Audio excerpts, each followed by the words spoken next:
Alors, bonjour les amis et bienvenue sur Dental Talks édition spéciale. Aujourd'hui, nous allons aborder un sujet très intéressant, celui de la procédure pour les jeunes dentistes, les dentistes qui veulent partir en Allemagne. Et pour cela, nous avons le plaisir d'avoir parmi nous Dr Doha Fnin. Dr Doha, merci beaucoup d'avoir accepté l'invitation. Merci à vous pour l'invitation. Et est-ce que vous pouvez vous présenter? Bien sûr. Je suis docteur Doha Fnin, lauréate de la faculté de médecine dentaire de Casablanca. J'ai fait mon baccalauréat au lycée Mohamed V, ici à Casa, et j'ai intégré directement la faculté de médecine dentaire. J'ai soutenu mon doctorat en 2020 et je suis partie en 2021 en Allemagne. J'ai passé après les examens d'équivalence que j'ai réussi et maintenant, ça fait 2 ans que je suis inscrite au conseil de l'ordre, des chirurgiens dentistes de la Rhénanie du Nord et j'exerce dans un cabinet d'omnipratique avec un focus, sur l'implantologie. OK. Et qu'est-ce qui a fait que vous avez décidé de partir en Allemagne? Bon, après, l'Allemagne, ça a jamais été l'idée, le plan initial. Mon rêve depuis toute petite, depuis le collège, c'était, de partir en France et pour devenir chirurgienne. Donc c'était ça mon plan. Les parents étaient hyper encourageants au début, mais après ils sont devenus, un peu réticents. J'avais 16 ans à l'époque et ils m'ont convaincue de rester au Maroc. Du coup, j'ai fini par faire dentaire ici, mais c'était toujours dans l'optique, me former pour ensuite partir à l'étranger après, faire une spécialité chirurgicale. Après, pendant les études, je crois au cours de la 4e année, j'ai, fait la connaissance de plusieurs médecins généralistes et pharmaciens qui préparaient leur équivalence pour partir en Allemagne. Du coup, j'ai été en contact avec la procédure et tout, mais au début, on m'a déconseillé, de partir en tant que médecin dentiste. On me disait que les chances étaient, quasi nulles, que c'était presque impossible. Mais bon, du coup, je me suis décidée quand même, de partir. Je suis le genre de personne, quand j'entends le mot «impossible», je ne retiens que le truc possible. Et je l'ai pris comme un défi et je me dis: «Pourquoi pas? Je tente ma chance». D'accord. Une fois décidé, comment tu as procédé, pour commencer les papiers, la procédure? Comment tu as procédé? Mmh, bon après la procédure, c'est la même pour les, c'est la même procédure pour les médecins généralistes. Tu as besoin, tout d'abord, d'un dossier que tu envoies au Bezirksregierung. Le Bezirksregierung, c'est comme, une instance régionale du land où tu veux faire l'équivalence. D'accord. Il faut que tu prépares un dossier. Le dossier, il y a les relevés de notes, il y a ton diplôme, il y a une attestation de bonne conduite, de la part du doyen, il y a une attestation que comme quoi tu n'es pas inscrit au conseil de l'ordre de ton pays, casier judiciaire, bref, des tas de documents et tu les envoies, Bezirksregierung et tu obtiens une sorte d'accusé de réception, Eingangsbestätigung ou bien tu obtiens directement une décision, d'un soi-disant, tribunal qui porte une décision en fait sur ton parcours. Généralement pour les étudiants marocains, le diplôme, il est reconnu, ça veut dire ils reconnaissent notre diplôme, mais il n'est pas considéré comme équivalent D'accord. et du coup, ils t'offrent, 2 solutions. Soit tu fais appel, et du coup, il faut partir au tribunal, engager un avocat pour prouver que non, mes études, elles sont équivalentes aux études allemandes. Soit tu fais, la voie d'équivalence. Et j'imagine que la première procédure, elle est assez longue. Elle est assez longue et elle ne porte pas je ne connais personne, Qui a qui a réussi à réussi. Je connais même une collègue, qui vient heu, je pense de la Serbie mmh et Elle a elle a pas pu pas avoir non, elle a pas pu l'équivalence. avoir l'équivalence parce qu'elle fait pas partie de l'Union européenne. C'est même pas une question de contenu, par principe, ils refusent, de reconnaître le Diplôme diplôme étranger? comme oui, OK. exactement. Et quels sont les critères pour choisir justement avec le l'Inde? Bon, moi, ma décision de l'Inde, c'était très spontané parce qu'en 2019, au cours de ma 5e année, j'ai fait un stage d'observation en Allemagne. À l'époque, j'avais un visa touristique OK. et je me suis décidée de partir juste pour voir si ça va me plaire, si je vais m'acclimater avec le milieu et tout. Du coup, j'ai passé, 3 mois dans un cabinet privé et à la suite de ce stage, j'ai pu obtenir une promesse d'embauche et la promesse d'embauche, elle était, dans ce issue de ce cabinet à l'état d'énervé. Du coup, ma procédure, elle était liée à l'état d'énervé. Tu ne peux pas utiliser une promesse d'embauche, d'un land pour, faire l'équivalence dans un autre. OK, Mais ça avait des côtés positifs parce que NRV, c'est un land très cosmopolitain. Il y a une grande population étrangère. C'est en plein ouest. La situation géographique, elle est très excellente. Tu es proche de la France, de la Belgique et tout. Et même côté intégration, les gens, ils sont beaucoup plus ouverts et c'est plus facile de accueillants. s'intégrer par rapport au Oui, mais en termes d'équivalence, on l'appelle le l'Inde catastrophe parce OK, que les taux de réussite, c'est c'est le parmi les plus plus bas. bas et même les délais, c'est très lent. D'accord Oui, du et coup, oui.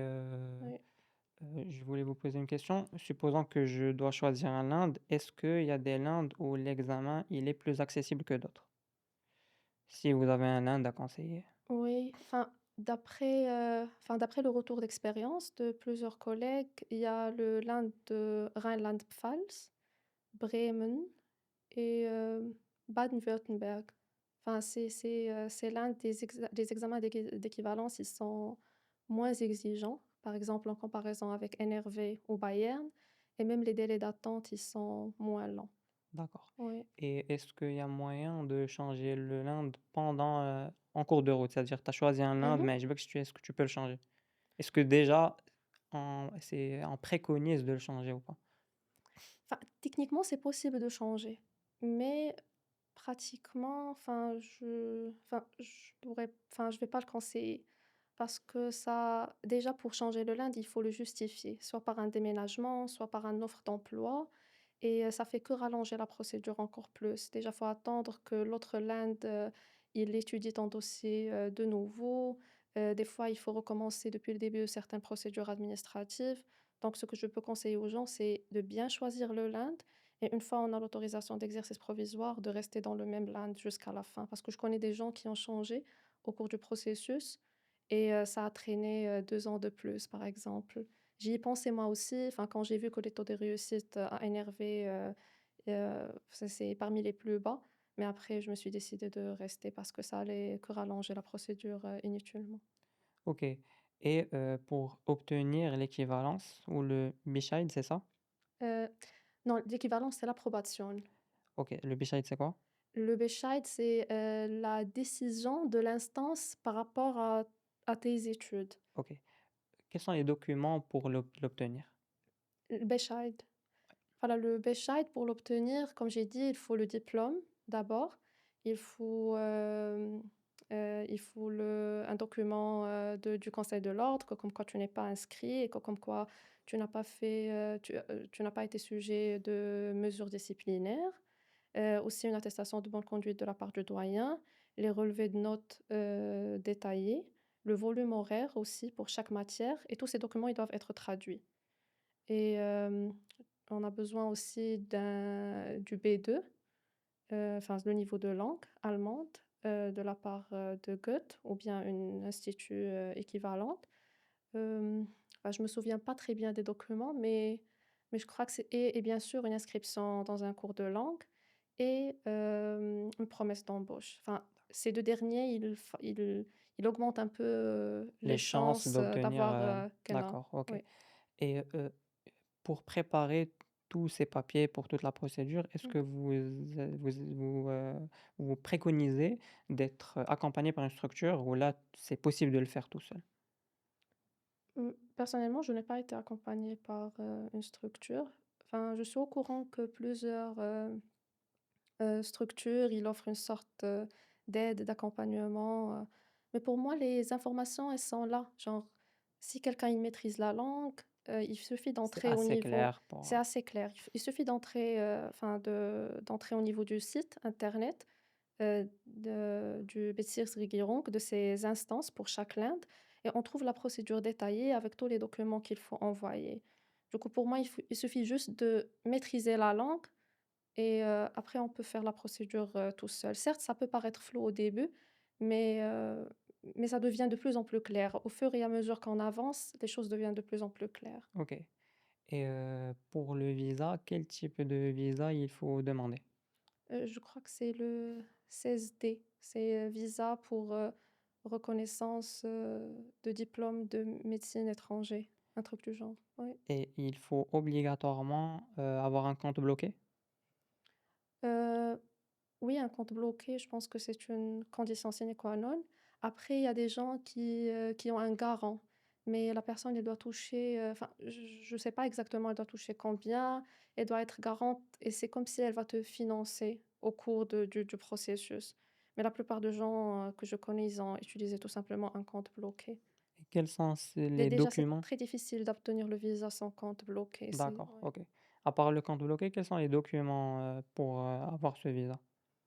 Le visa, les documents, on a besoin du coup du Bescheid, du Bezirksregierung parce que tu envoies 2 dossiers en fait. Il y a le dossier de visa qui est enfin, d'une part, il y a le dossier qu'on envoie le Bezirksregierung. Le dossier dir C'est quoi la dette? le Bezirksregierung, c'est l'instance régionale qui est chargée en fait des équivalences des diplômes étrangers. OK. La première instance avec laquelle tu communiques en Allemagne, c'est le Bezirksregierung. Tu leur envoies les documents que j'ai cités, le relevé de notes, le diplôme. Et une fois tu as une décision de cette instance, que comme quoi ton diplôme il est reconnu, mais il n'est pas équivalent, tu commences à préparer tes procédures de visa parce que tu as besoin de leur retour, on va dire, de leur décision comme document à fournir au consulat. D'accord, OK, OK. J'espère que c'est Oui, clair. c'est clair. Ouais. Et une fois en Allemagne, est-ce que tu as bénéficié d'un financement? Celui de mes parents. Mais À part pas non, de l'État allemand, non. Mais déjà pour obtenir un financement de l'État allemand, il faut être sur place. Genre je connais des personnes qui essaient d'avoir des financements pour des cours de langue et tout, c'est très difficile de les avoir alors qu'on est toujours au Maroc. Les gens qui bénéficient le plus, ce sont plus des gens avec un statut, d'asile politique, par exemple. Mais quand on est au Maroc, déjà, on a besoin de cette inscription dans le cours de langue, pour avoir le visa. Du coup, j'ai payé, toute seule le cours de langue, le compte bloqué, il n'y a pas d'aide. Il faut pas compter sur l'aide. Déjà, la procédure d'équivalence, c'est très stressant. Du coup, il faut partir avec un minimum de réserve un peu financier pour ne pas justement, ajouter le stress financier. je voulais Oui. te demander, est-ce que pour les gens qui veulent partir là-bas, Mmh. travailler, faire des petits jobs et en même temps, travailler sur leur Mmh. équivalence, est-ce que c'est possible ou pas?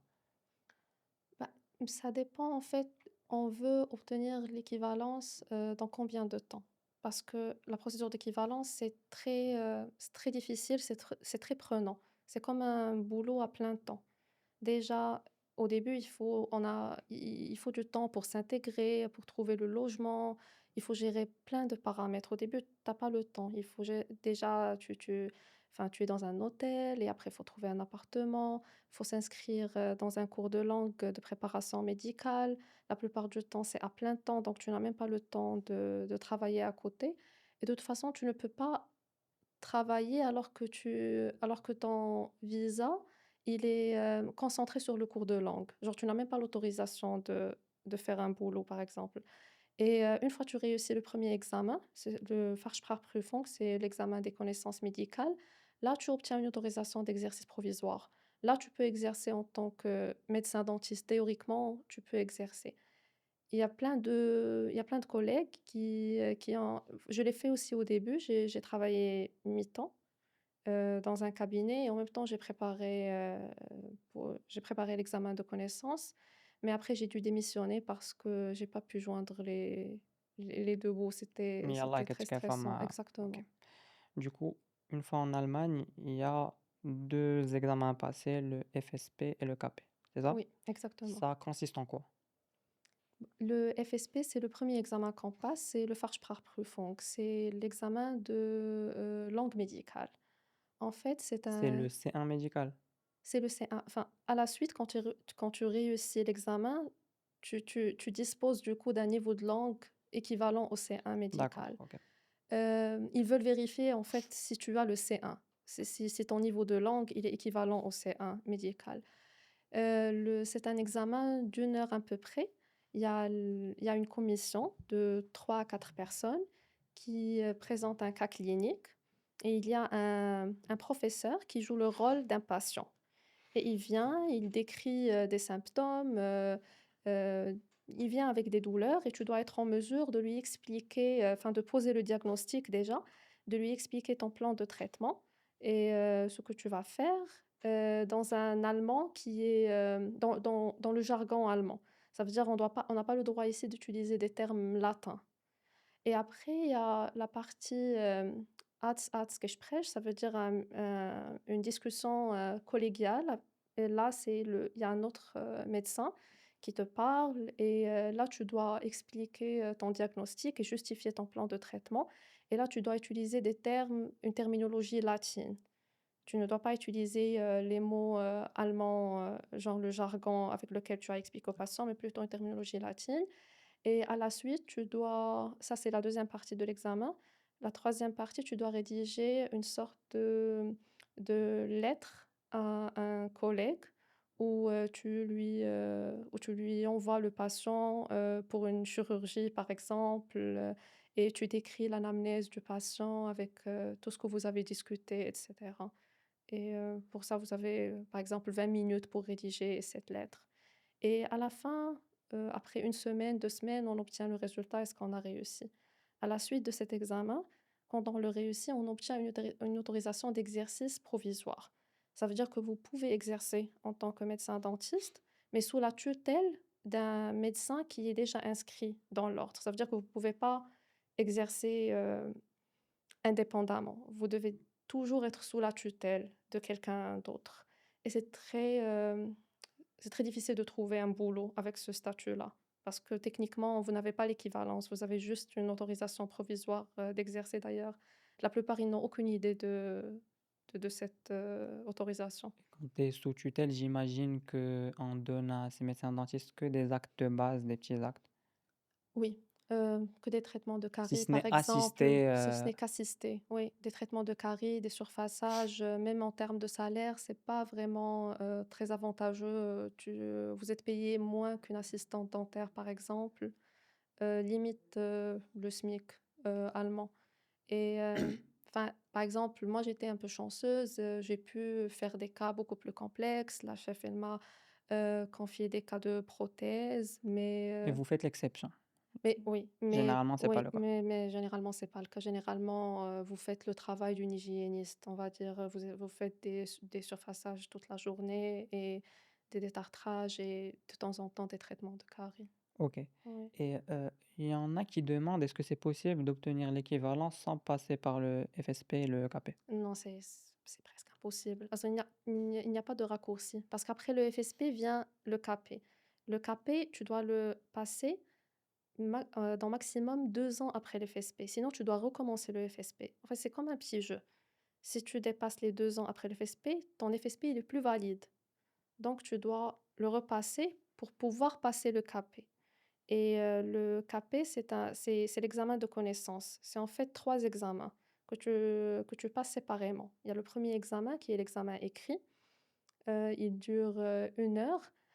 Tu reçois un cas clinique avec des examens radio, avec des photos, des, empreintes, enfin pas des empreintes, des modèles en plâtre et tu dois élaborer un plan de traitement, prothétique, faire les soins, respecter une certaine chronologie et justifier chaque acte. Là, ils veulent voir si tu es capable de prendre des décisions thérapeutiques sous stress parce que finalement tu as qu'1 heure pour rédiger, 4, pages A4 et tu dois réfléchir vite, prendre une décision, dire quelles dents je vais extraire et proposer 2 plans prothétiques pour un patient, qui a les moyens et pour un patient, qui n'a pas beaucoup de moyens et à la fin de cet examen, quand on le réussit, tu as le droit de passer l'examen oral. Mais du coup, tu dois attendre. Par exemple, dans mon cas, j'ai attendu 8 mois avant d'obtenir le rendez-vous pour le deuxième.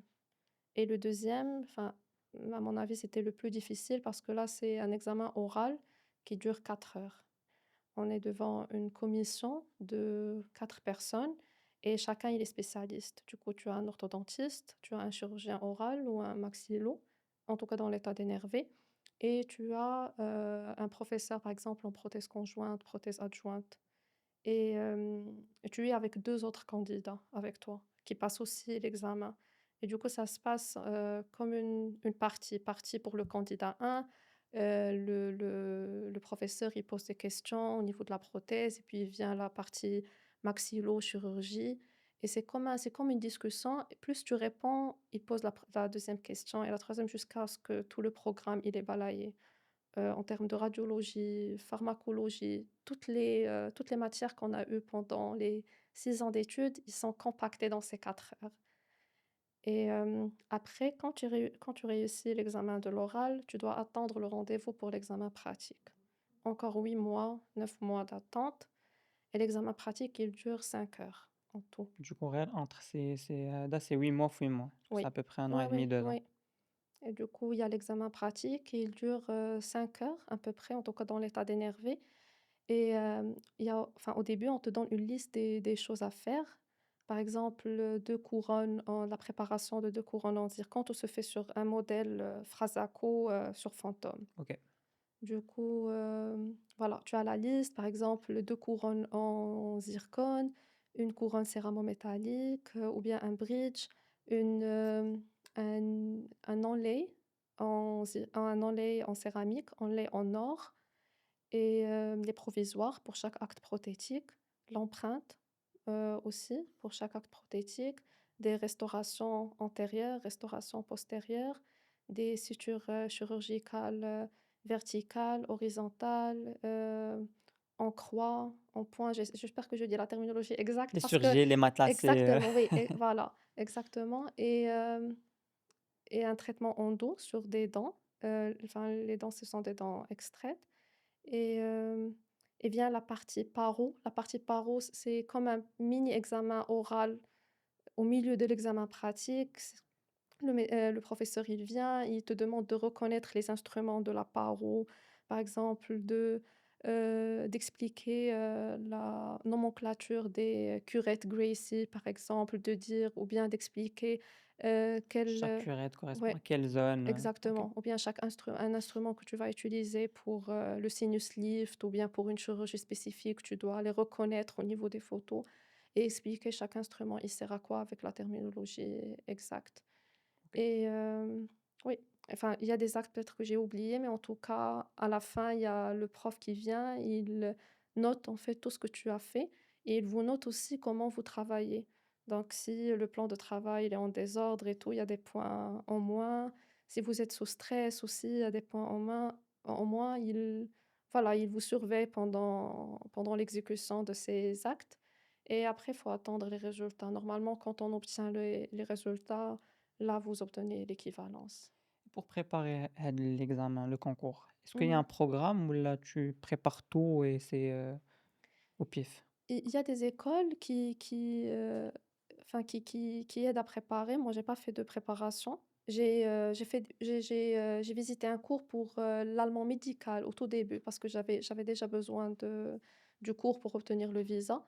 Du coup, j'en ai profité après, mais pour la préparation du CAPE, j'ai pas pu obtenir un financement et c'était très cher. Fallait payer dans les environs de 5 000 € et du coup, je me suis dit: «Non, je vais préparer, toute seule». Il y a des livres médicaux, enfin, qui coûtent aussi beaucoup d'argent.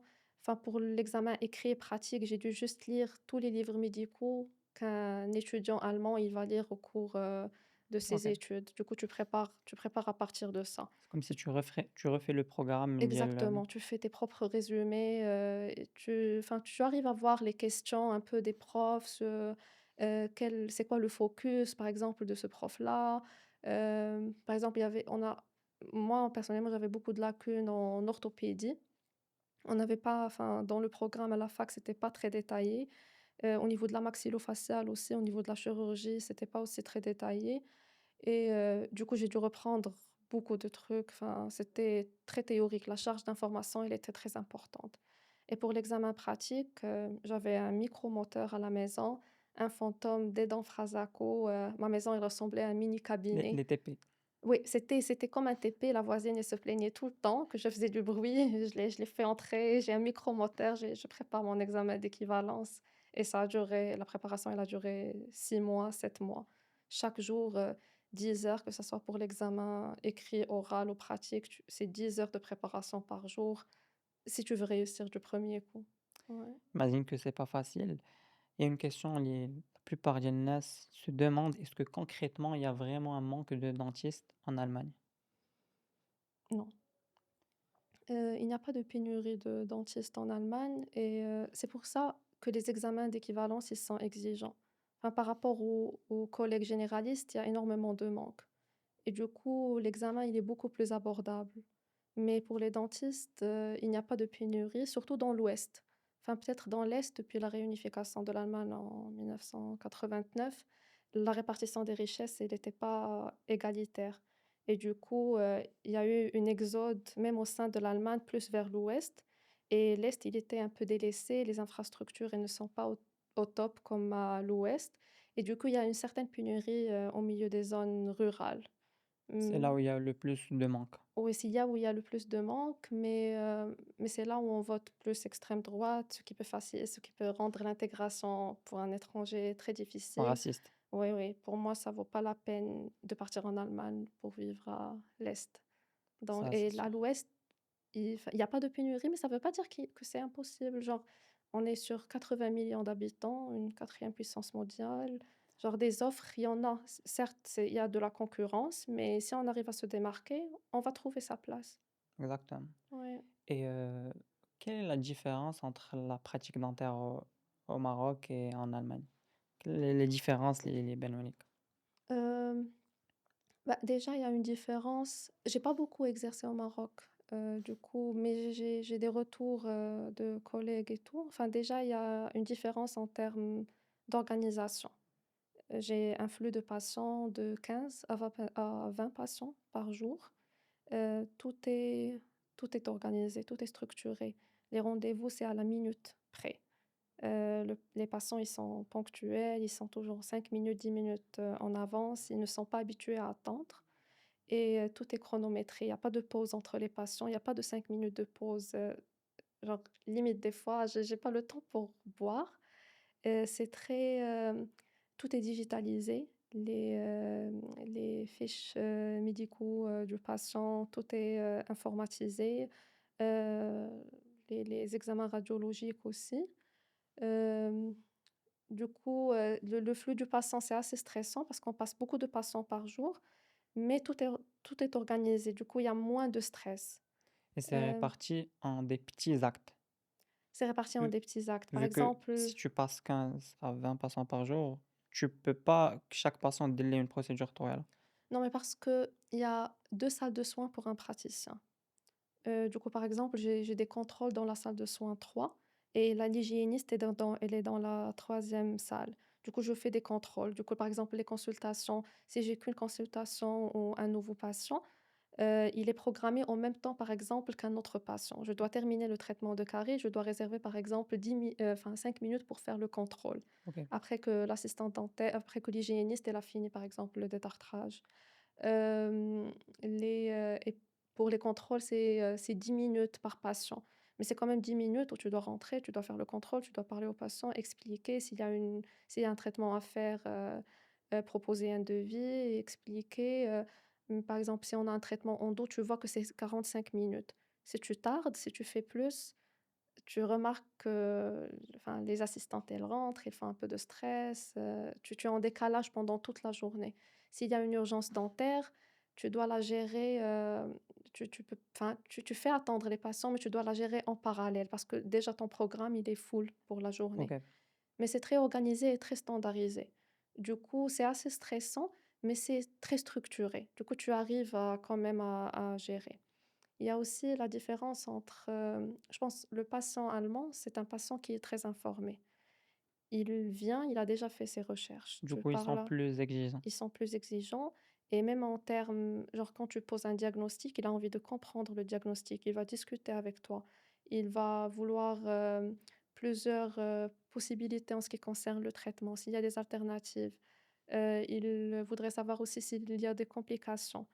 Hem, du coup, on est sur un patient qui est très exigeant et il faut s'habituer à ça et en tant qu'étranger, il faut bien maîtriser la langue parce que tout se passe par la communication et après, tous les passants, ils sont assurés. Du coup, il y a une assurance publique, il y a une assurance, privée. La plupart des passants, ils sont assurés publiquement. Du coup, il y a un Il y a pas le minimum. souci de moyens de Il y a pas le souci de moyens tant que tu fais, les soins de base. Par exemple, j'ai un patient qui vient, j'ai envie de faire un traitement endocanalaire sur une 46. c'est remboursé.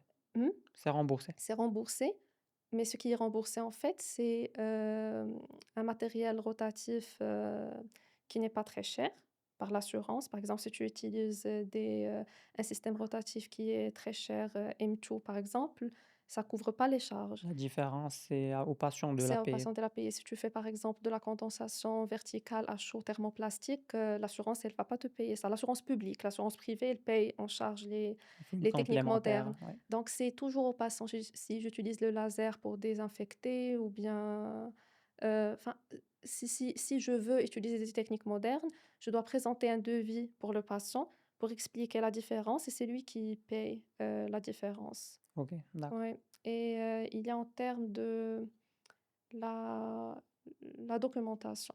Ça, c'est un point très important en Allemagne. En Allemagne, chaque acte que tu effectues, il est, enfin, tu dois imaginer qu'il peut être un jour être examiné par un expert devant un tribunal.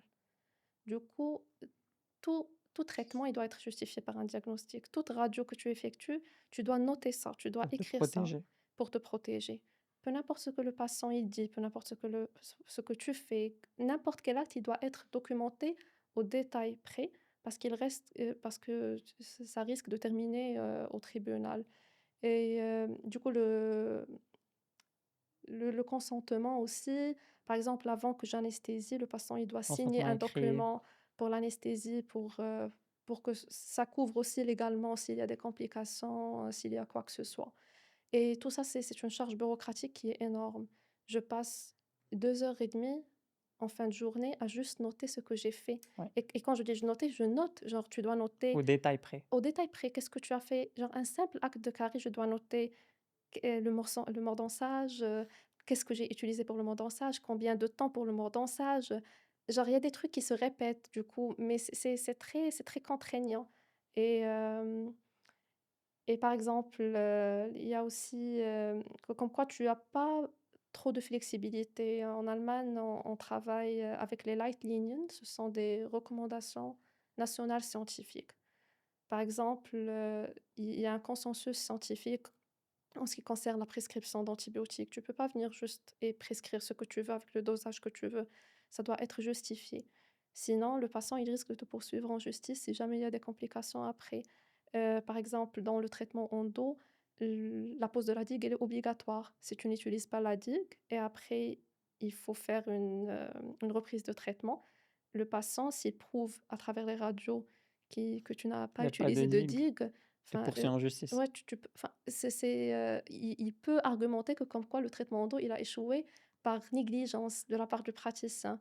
Du coup, il faut toujours suivre ces gold standards. Il y a toujours un minimum requis, tu es toujours sous pression, on va dire et ça offre pas beaucoup de flexibilité. Mais ça permet d'avoir une très bonne qualité de traitement. Exactement et ça permet de développer de bonnes habitudes. Exactement. Oui, Ça ne reste que positif. oui.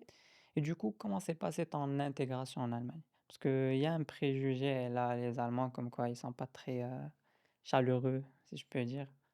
Bah, en tout cas, ils ne seront jamais aussi chaleureux que les Marocains. Mais mon intégration, elle s'est bien passée. J'ai eu une expérience très positive, alhamdoulilah et c'est en partie, je pense, à cause de l'Inde aussi. Comme j'ai dit, l'Inde, il était catastrophique en termes d'équivalence, mais en termes, genre, de vie sociale et tout, j'ai fait la rencontre de personnes qui sont très ouvertes et accueillantes et mais je pense aussi que la langue, elle joue un facteur très, très important. Beaucoup de gens, ils pensent qu'il suffit de maîtriser l'allemand à un degré juste pour travailler avec. Mais en fait, C'est pas suffisant. c'est jamais suffisant. Il faut vraiment maîtriser la langue pour comprendre avec même les subtilités culturelles. Chaque culture, elle a des codes silencieux, elle a des règles invisibles et elle a un humour spécifique, il y a des coutumes, il y a toute une culture que tu ne peux pas apprivoiser si tu ne maîtrises pas parfaitement la langue. Et du coup, quand ils remarquent, surtout les Allemands, quand ils remarquent que tu parles la langue parfaitement, ça ça ça ça facilite énormément l'intégration. C'est très difficile de s'intégrer quand on ne communique pas assez bien. Il y a une phrase: «Les limites de ton monde, c'est les limites de ta langue». Si tu n'arrives pas à t'exprimer, c'est presque impossible de s'intégrer. Exactement. Ouais. Et pour ceux qui ont fait leur équivalence et après ils veulent faire leur spécialité, ça se passe comment? Bah, en fait, la spécialité, tu ne peux pas la faire directement après l'équivalence. Genre même pour un médecin allemand, il y a ce qu'on appelle Assistenzzeit. C'est, la durée d'assistanat. C'est 1 an et demi à 2 ans après le diplôme, après l'approbation, où tu fais que de l'omnipratique. Et après quand tu finis ces, 2 ans, tu peux soit ouvrir un cabinet médical, enfin un cabinet, dentaire, soit, tu peux commencer la spécialité. Et la spécialité, c'est différent, par rapport au Maroc ou par exemple en France. Il n'y a pas de concours de spécialité ou de résidana. Ça se passe par un poste vacant. Par exemple, il y a un offre d'emploi où c'est spécifié qu'on peut, former en chirurgie orale ou qu'on peut former en orthodontie. Il y a des cabinets privés et des cliniques privées qui obtiennent une accréditation de la part de l'État pour former les médecins. Et par exemple, tu as certains actes à réaliser durant les 4 ans, par exemple pour la chirurgie orale, et à la fin, tu passes l'examen de fin de spécialité au niveau du conseil de l'ordre. OK. Oui. Et pour les différentes spécialités, est-ce qu'il y a une note à avoir pour avoir une spécialité ou là, ça se passe comment? Supposons, moi, je veux faire, l'orthopédie ou Non, il y a pas de note justement. Il suffit de trouver quelqu'un qui veut te former. Il suffit de trouver un poste vacant de formation, que ce soit dans un hôpital universitaire ou bien dans une clinique. OK, d'accord. Oui, par exemple, plusieurs, cliniques de maxillo-facial, ils forment les gens en chirurgie, ils forment les médecins en chirurgie orale. Il y a plusieurs cabinets, d'orthopédie dentofaciale qui forment des spécialistes à l'orthodontie parce qu'ils ont cette accréditation. Et après, à la fin, tu passes ton examen. Genre, quand tu as le poste et le poste, il est reconnu par le conseil de l'ordre comme un poste formateur, à la fin, tu peux passer, l'examen de fin de spécialité. D'accord, OK. Mmh. Là, on va passer à ton expérience personnelle. Quels sont les sacrifices que tu as dû faire en partant en Allemagne? Mmh, bah, déjà, tu es loin de ta famille, de ton pays. Il y a le sacrifice, du temps. Hem, enfin, quand tu es en pleine procédure, tu te compares sans arrêt avec les collègues qui sont restés ici. Entre-temps, il y a des amis à moi qui ont leur propre cabinet. Du coup, tu te dis, enfin: «Qu'est-ce que je fais ici?» Est-ce que je suis en retard? Oui, je suis en retard, je ne suis pas indépendant financièrement. Déjà après un rude parcours de médecine dentaire, à la fin, tu es fatigué. Genre quand tu fais ta thèse et tout, tu as envie de se relâcher un peu, de baisser le rythme. Mais l'équivalence, tu Si rentres, tu reprends à mais si zéro. tu reprends, ça te fatigue énormément et du coup, il y a des sacrifices d'énergie, il y a des sacrifices en termes de stabilité financière, il y a un sacrifice de temps. Mais tu le ressens beaucoup plus sur le moment. Après, quand c'est derrière toi, ça oui, Et si c'était à refaire, tu le referais ou pas? c'est une question très dramatique. Hem, si tu m'avais demandé il y a 2 ans, j'aurais peut-être eu une réponse très T'aurais différente. dit non. J'aurais dit: «Oui, je regrette», Ah! oui. Mais là, je peux dire: «Non, je ne regrette pas cette expérience». De un parce que sur le plan professionnel, elle m'a forgée. Je sens que je suis devenue une meilleure clinicienne, j'ai pu combler beaucoup de lacunes, j'ai appris de bonnes bases, de très bonnes pratiques, et je pense que c'est un très boost pour la carrière, surtout au début de commencer sur de bonnes bases et surtout sur le plan théorique mais aussi pratique et sur le plan humain, c'était très enrichissant. enfin, partir dans un autre pays, découvrir une autre culture, rencontrer de nouvelles personnes, ça ça te change énormément. Quand on sort de sa zone de confort, on apprend à se connaître aussi beaucoup mieux, on sait de quoi on est capable et mmh, ça oui, c'est très bouleversant, mais c'est très, très enrichissant. Ouais, Je vais retenir le oui. oui, oui. Et si tu as un conseil ou des conseils à donner aux dentistes qui veulent partir en Allemagne, ça serait lequel ou lesquels? Si j'ai un conseil à donner, c'est, mmh, partir en Allemagne, c'est très exigeant comme expérience, comme parcours, mais c'est pas impossible. Du coup, je dirais, partez, lucide face aux difficultés, mais confiant en vos capacités, car vous en avez des capacités. Pour moi, chacun de nous, il a un potentiel énorme qui attend juste d'être exploité et la plupart du temps, c'est, qu'en sortant de sa zone de confort qu'on arrive à découvrir ce potentiel et à découvrir qui nous sommes vraiment et de quoi on est vraiment capable. Exactement. Ouais. Et tout est possible, au final, tout est possible, Finalement, tout est possible. Il exactement. suffit avec de la persévérance, avec du travail, de la discipline, tout est possible, oui. Ouais, docteur Douai, merci beaucoup. De Merci rien, beaucoup avec pour ta plaisir. Merci générosité. à vous pour l'invitation. Avec plaisir, c'était très intéressant. C'est un sujet où le manque d'information, il était énorme parce qu'il y a je pense il y a pas d'information. Oui, كل واحد كيقلّب على راسو. oui, Du coup راه صدقة جارية اللي تنفعي الناس. avec plaisir et je suis là s'il y a des collègues qui ont, d'autres questions, je suis là à leur disposition. Merci. Alors, merci les amis, merci pour votre visionnage et inch'Allah au prochain épisode.